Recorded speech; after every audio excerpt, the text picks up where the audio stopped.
What's up everybody, welcome back to Cilinix Crypto. Good morning and welcome back to yet another update on Luna Classic. Maybe today is one of the biggest days for Luna Classic. In the last couple of weeks, even when we had these big drops or these big gains, because today, and actually around this time, I think maybe like a minute ago, I'm not sure. I mean, we'll talk a lot about that a little bit later, but the burn tax got implemented. So in this video, I wanted to take a look at the price. This was the analysis today or yesterday. I wanted to take a look at the price, but also some of the news and some of the things I heard. So first of all, the burn tax. All right, how is it getting implemented?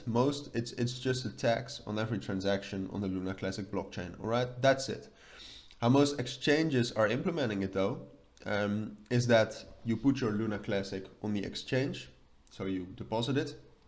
Then they take that 1.2% burn tax, and when you want to get your Luna Classic off the exchange, they're also taxing that 1.2% burn tax. They're not taxing it on every transaction. I talked about that quite a lot in my past videos. How do they do that? Well, when you actually deposit all your Luna Classic on the exchange, and you after that you use it in transactions, the exchange doesn't really need to do that transaction because they hold both assets, right? The only thing they have to do is in their systems they have to change what percentage of what asset you have under your name. All right, they don't have to do the transaction. All right, and they're not doing that. We're not going to burn 1.2% off of every Luna Classic burn transaction. We already knew that. I just wanted to reiterate that. The thing is, like with 566 million, we always thought 1.2% of this, that would actually be quite a lot. And if that happened every day, we would actually burn through quite a lot of supply.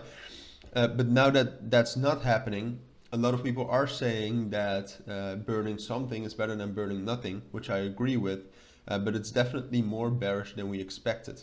I think that's also reflected a little bit in the price.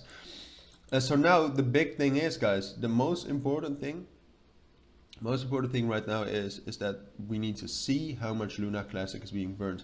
And I just deleted that Twitter.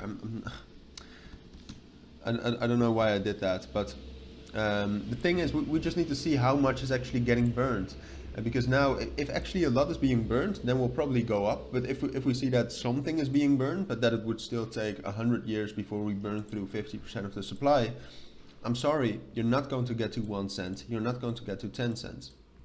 The market cap is too high for that. All right, right now, if you would want to get to 0.3 cents, 0.3 cents, so get a 3 right here. If you would want to do that, you need a 17 billion market cap. A 17 billion market cap would rank you at place number 8 in all the cryptos. And then you would have a 0.3 cent price of Luna Classic. Do you still think it's realistic to get 1 cent then?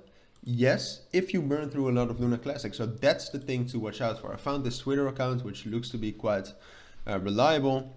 Follow that if you want to keep up with more updates on that. It's not sponsored or anything, just I think it's legit.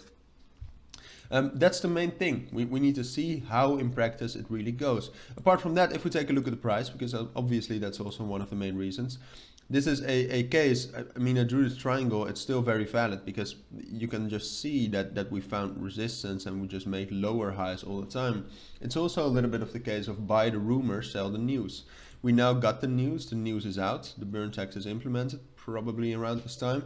We're probably going to see a sell-off, right? And then from this 26,000 level to 27,000 level, we're either going to find support and stay here, or I think it's even more likely that we'll drop down a little bit lower, down towards the 25,000, 24,000, 23,000 level.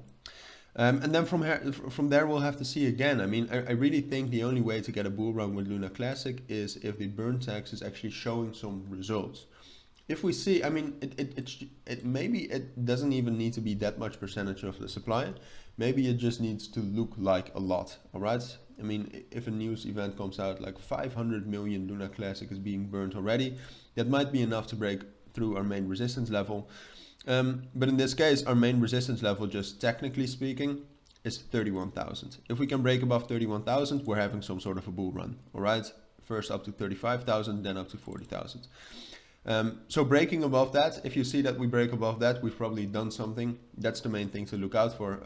If that doesn't happen, I just think we're going to drop down and consolidate. I don't think we're going to have a massive crash because Luna Classic still has, at this point of time, maybe the best crypto community out there.